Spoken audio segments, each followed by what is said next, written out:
in a hotel, you also have to realize that that guest that's sitting down, most likely you're going to establish a relationship with them because they're on vacation and you may see them multiple times throughout their week or weekend. It's not like a regular restaurant where someone's going to come and go. You may never see them again. Hi.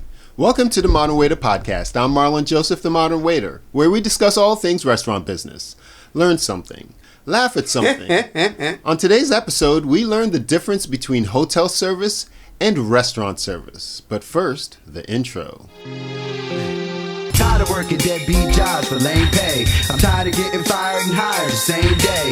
If you know the rules of the game. As usual, I'm joined by my good friend Danny DeVilla. What's up, people? Here to help us discuss is Ryan Hanson. Hey, what's up? How's it going? Ryan and I have known each other for many years, and basically through his wife. I worked with your wife. I went to school with Ryan. What? Yeah. We did? Yeah. We did? At the Institute? Yeah. Yeah, AI. Yeah. Oh, now it's flooding back to me. The artist. Yeah. Holy crap. We go way back. Yes. And this is the first time I've seen you in years. I reached out to you because one of our listeners, Stacy Amaro, wrote to me via email. If you ever wanted to get in touch with me, themodernwaiter@gmail.com, or follow me on Instagram at the Modern Waiter Podcast.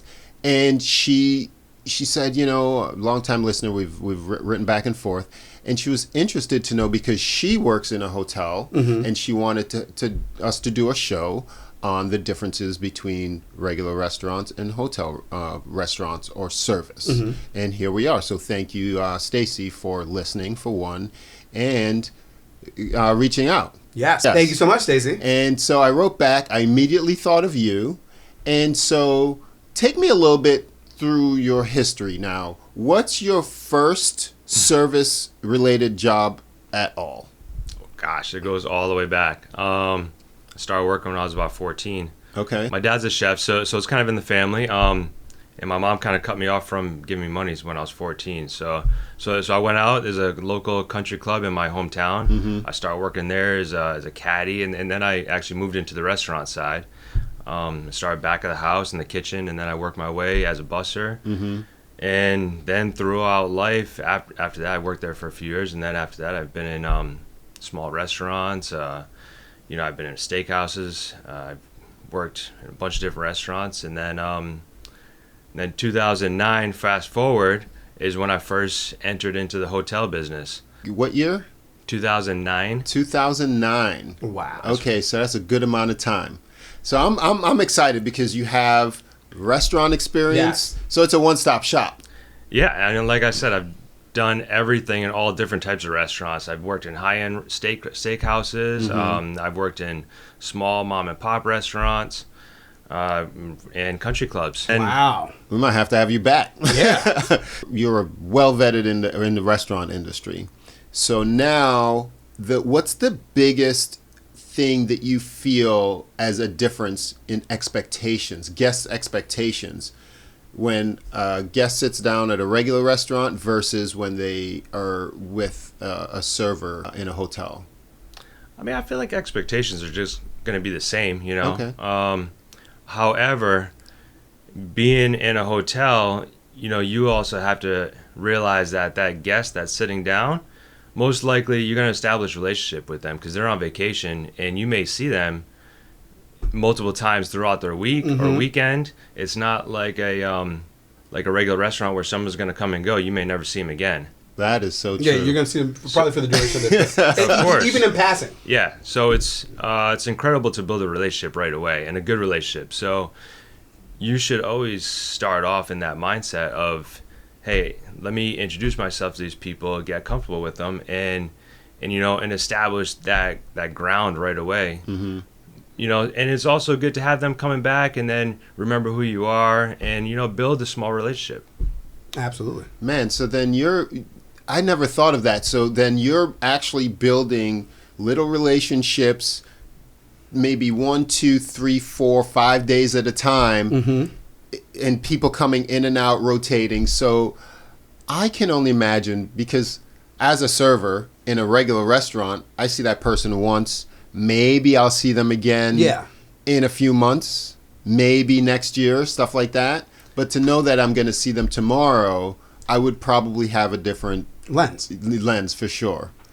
Also, as a great part, you probably will see them again if they come back next year and the following year. Mm-hmm. I've worked at a hotel for 12 years, and I've dealt with guests that have come back year after year after year, and then you just build that even bigger relationship. You're like, hey, Mr. So-and-so, it's great to see you. Welcome back. That's and fantastic. it's really special. It really is special.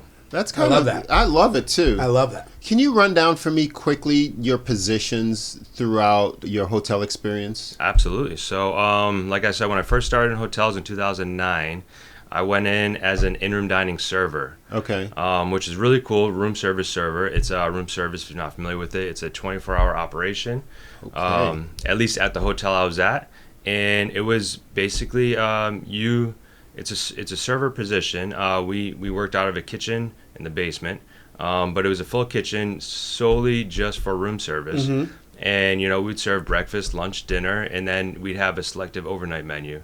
Okay. And the guests will call down an order. We would have an order taker, so they would have their own separate area in the kitchen itself. They receive the calls. People would already have a menu in their room. They would order off the menu, and then the order taker would go ahead and put the order in. It'd go straight to the line, and then the kitchen, and then we get it.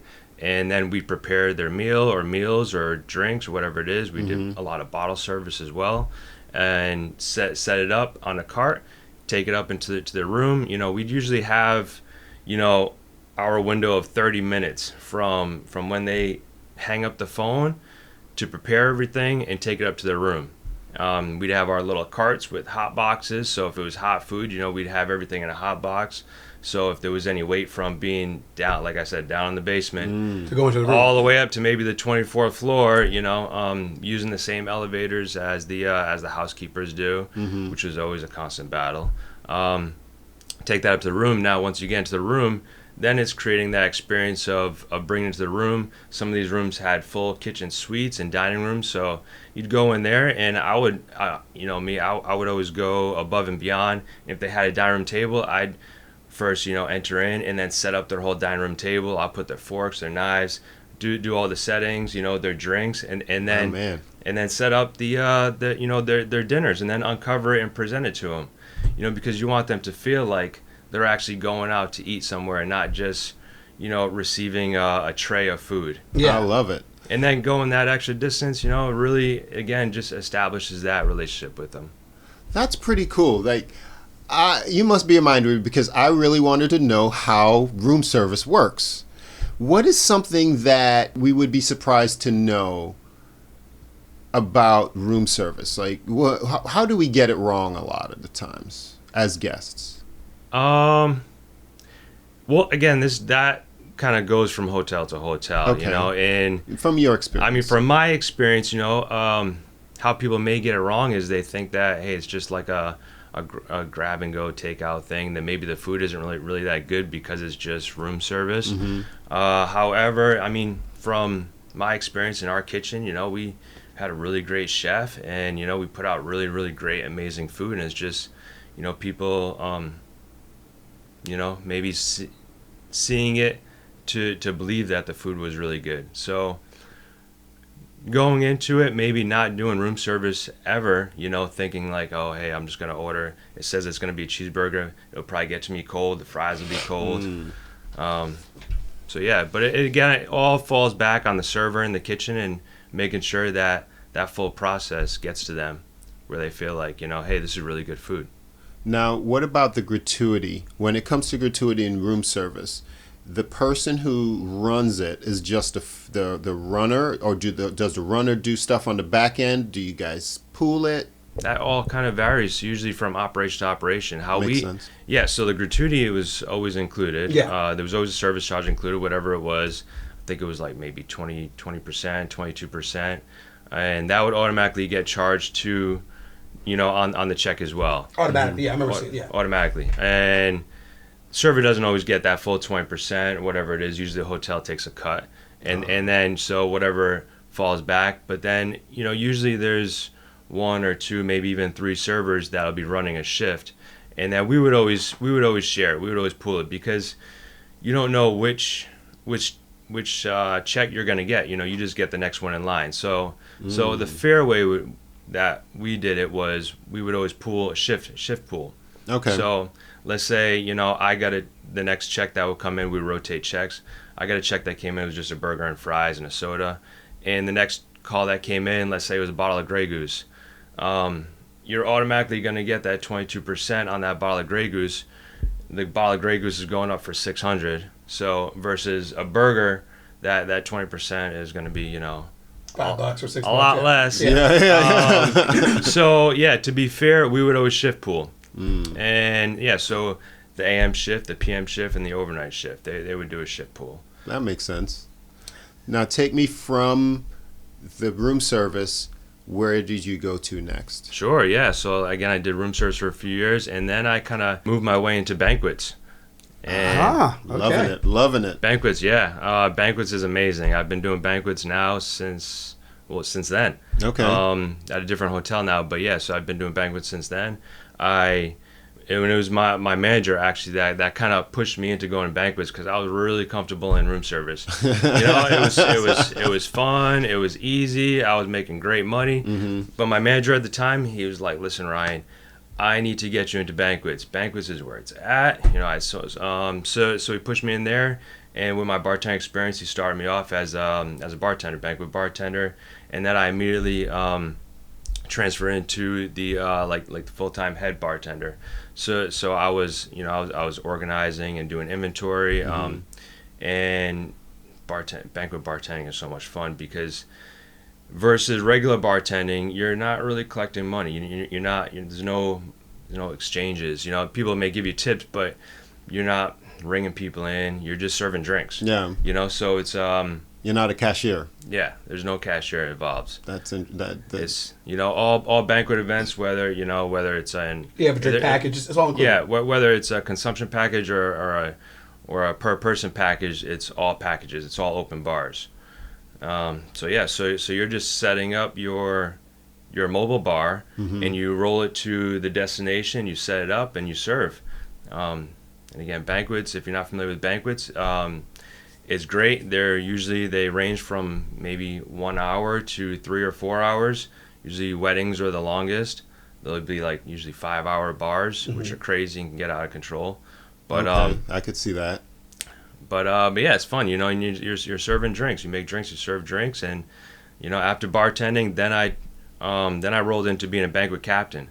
After a couple of years of bartending, I rolled into captain, and banquet captain is you're pretty much the banquet manager. You're on the floor banquet manager. You're steering the ship and organizing from setup to breakdown. You're working with your setup team. You're working with your bartenders, your servers. You're giving direction, making sure everyone knows what they're supposed to do. They're doing the right thing. They're setting up correctly, and then you're kind of overseeing, and then you're on the floor the entire time for the entire event. And then after the event's over, then you make sure everything gets broken down. You're also dealing with the client itself directly. So on top of working with your servers, your bartenders, your setups, you're also working side by side with the planner and the client, making sure their expectations are met. That sounds like a lot. Fun fact: my very first my very first hospitality job, I was a banquet houseman. Hey, there you go. I was 18 years old. Houseman's that's a great gig too. Yeah. It really is. When, let's say, conventions come in, how does that affect service in the hotel?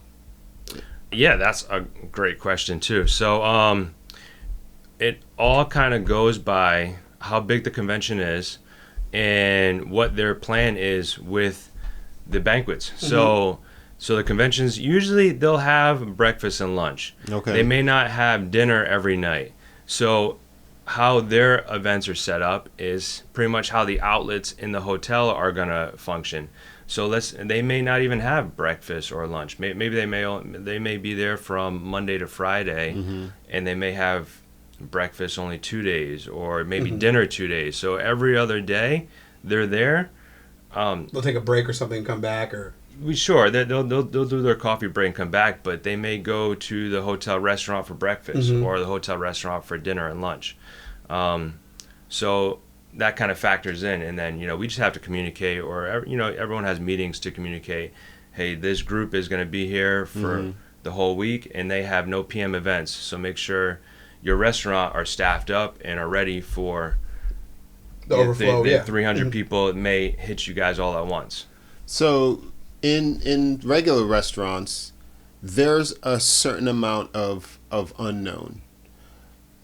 Particularly with your restaurant, we do a lot more reservations, so we kind of know. But then if there are walk-ins, if the bus pulls up, it's a little bit different. It seems to me that with the with a hotel, it seems a lot more controlled. Like you kind of know, and correct me if I'm wrong, you kind of know the capacity of what your outlets are going to do based on bookings. Am I correct? Sure, yeah. I mean, you can definitely know, but there are some unknowns as well. So because the hotel restaurants are open to the public as well, there are still walk-ins here and there. But yeah, it's definitely gives you a better understanding. Days before, especially as being a server, if you're that type of server that wants to know the information of, hey, what's going on in the hotel, what kind of groups are in the hotel this week, and then get yourself in a mindset, hey, listen, I know there's a big group coming up next week. I want to make sure I'm working all the night shifts, and so that's definitely something to know. Okay, that's pretty cool. What about what's your next step from there, or what's your current position now? Well, I'm a banquet captain. Okay. I'm still a banquet captain. I'm at a different hotel, but banquet captain. We have a conference center there, so we take on. It's a busy place. We take on a lot of groups throughout the year, and it's also a great spot. We have actually, believe it or not, I've got some of my servers that have been there for over 30 years. So wow. it's pretty cool. It's a pretty at that location or in the company. At that location. Wow, insane, right? Whenever I hear that, I'm like, sounds like money. Right? Yeah. So the team is great. It's that type of team where with banquets, you get what's called BEO, a banquet event order, and we'll get all those a week in advance. So we'll know exactly what's going on for the next week, and the banquet event order is basically a breakdown. It's a menu of everything that's going to happen for that event. So it'll have the whole menu, and then we'll have our servers and everything on it, set up, and where they're going or what their position is going to be throughout the event. Sounds that's like talking about the difference between regular restaurants and hotel. Man, we're flying by the seat of our pants all the time. There's I can only imagine that you have predictable resources as far as, hey, you reach for that bottle of Captain. That Captain's supposed to be in this spot and in this well, and I don't want to have any illusions because I know there's a lot of moving parts. Like as you mentioned, do you ever run out of stuff? Of course, but that's what you were asking. That's when do things describe to me a time when things went sideways? Gosh, I mean, a thing about banquets is even though we have our BEO and with all the details and the timing, stuff goes sideways all the time because sometimes the planner, it goes on when the group is, they have their meetings. Let's say they're supposed to end at 5 o'clock and all of a sudden they end 30 minutes early or an hour early and they want to start their reception now at 4 o'clock instead of 5. You're communicating with the kitchen and saying, hey, listen, I need my food. I need my new food now because they're about to break in 10 minutes. Okay. So that kind of stuff goes sideways all the time. So that's why you always have to be ahead. And yeah, I mean, if we run out of a bottle of Captain, luckily we have our restaurants, our other outlets that we can run to. I'll call up. I'll get a hold of the manager at the restaurant and say, hey, listen, I need a bottle of Captain, or I need whatever it is, Tito's. So. Luckily, we had that to go to. And at either end, you're putting out fires. Oh yeah. Do you have any knowledge? I'm curious about the pool area, because whenever I go to a hotel pool, it almost feels like people just lose their minds. You know, when you're sitting down, it's the same as a restaurant. They're gonna go to a dirty table before the server comes to bust it up. There's more children, not more, but there's children. And they're all over the place. They're all over the place. Can you have glass? You can't have glass. It feels a little bit, if there were, my assumption, any chaos points, it feels like it would be the pool. Sure. Absolutely. So no glass. No glass. Pool's always plastic, right? No Yeah. china at all at the pool. Pool's always plastic. Because God forbid you don't want, a glass bottle to fall. And then, You're already running around with no shoes on, stuff like that. It makes sure. sense. But then there's elements. You're outside, so then there's the wind, there's the rain. That's another chaos thing. And then if you're having non-china plates, that's not exactly holding down stuff. So, Yeah. Great question also. So outdoor events, we always have a backup space. We always have a backup space. So any outdoor events, we'll have a backup space ready for them somewhere inside. Mm-hmm. Whether it's the foyer, another ballroom, whatever the case is. And then we always try and, pay attention to the weather. And then we allow the client to give us a weather call 2 hours in advance to give us plenty of time. Hopefully, even 2 hours is not a lot of time, but 2 hour call time to change the event. If we see, a bad storm come in, especially sometimes we have our events up on one of our sky terrace areas. Mm-hmm. So it's elevated, and maybe if there's no wind on the ground, there's wind up there. true. Yeah. And even if there's a little bit of rain and wind, it'll come through hard. So we give them the opportunity to let us know, hey, we don't really feel comfortable. We're going to move inside. They say, no, we really want to be outside. And I've had weddings that are brides that are like, I want to be outside no matter what. We had a wedding a couple weeks ago, and it was super windy. We had a backup space ready for them to go, and we told her, hey, listen, it's going to be really windy. You sure? Nope. She's not having it. She wanted it outside. She wanted what she wanted. Exactly. And hey, it was windy. It was windy. There was no casualties, but it was windy. They stuff was blowing all over the place. But at the end of the day, it's what they want. Yeah, so they're paying the check. So we make it happen. That's nice, man. Is there a certain temperament difference that you can tell now that you can look back on your time as a restaurant server versus your time in the hotel? Is there a temperament difference like you see among your coworkers or managers, things like that? Yeah, what's the vibe? Yeah, what's the vibe? What's the difference? I mean, I feel like the vibe is cool because, again, we all work for money. No one works for free. Mm-hmm. And that's right. I would hope you're not working for free. That just wouldn't work. Exactly. No. Although my wife does work for free. She runs her rescue. But she loves those animals. That's because she's passionate. That's her passion. But she also works for money. She does work for money. Yes. And I have to keep working because of that.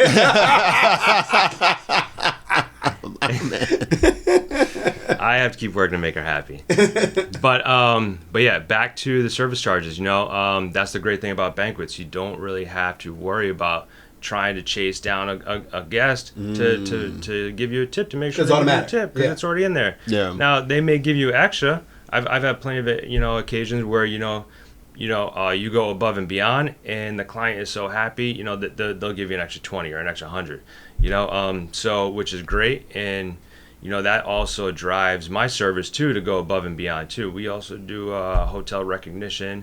So if the client sees them, a certain server go above and beyond that, taking care of them throughout the week, they'll give them a coin, and then the coin will go back to the managers, and then they'll broadcast it throughout all channels to recognize and then give them a small cash amount. But yeah, the vibe is cool. I feel like the vibe is less stressful, less tension, because the servers don't really have to worry about trying to work hard to make sure that these guests give them their gratuity. They know it's already in there. Yeah.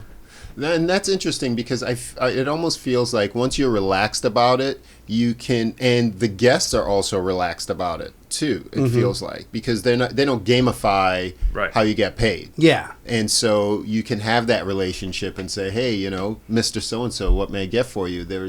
I feel like on both sides, it's not just, sometimes people contend, if the gratuity is included, the server might slack off or whatever. But we, for the most part, are in this job because we like helping people and like seeing them have a good time.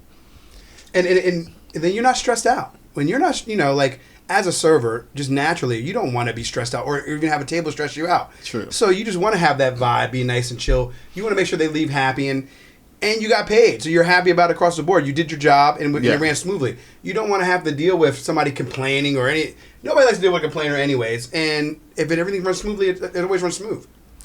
What do you think is, let's say there's somebody listening that wants to get into hotel service. What do you think what is the entry point that is most likely? Entry point? Gosh. For the server side, I mean, I love entering as a room service server. I felt like it was a good way to get into hotels. Okay. Not even knowing anything about room service, just knowing, about the service industry and being in hospitality. You could also enter in and, starting off as the in a hotel restaurant outlet would also be a good way to start off, because being there in any of those outlets, you're still getting that clientele of seeing a guest every week. True. But you're still feeling like you work at a regular restaurant. The only difference is, like I said, you get those customers day in and day out, and then also being able to know that easily you can just charge it to their room rather than having to collect a credit card or cash. Usually it's just like what room are you in? Yeah. Yeah, that transaction's got to be. It's a lot smoother. Yeah. It helps out at the pool too as well. Not a lot of people at the pool will carry cash. True. So in the pool traffic, my previous hotel, I worked at the pool a lot as well, and the pool traffic is a lot different. You have people come and go, so those you can easily start a tab with them, really early in the morning, and then you may not see them again till right when the pool closes. But it's easy to get that that person, their room number, and then you can automatically charge them, right away once you get a signature, saying, hey, we're gonna, if for whatever reason, if you don't come back, we're gonna go ahead and add an 18% to the final bill. Love it. I'm gonna let you go on this one, since you spent your time in room service. You ever see anybody naked? I mean, That's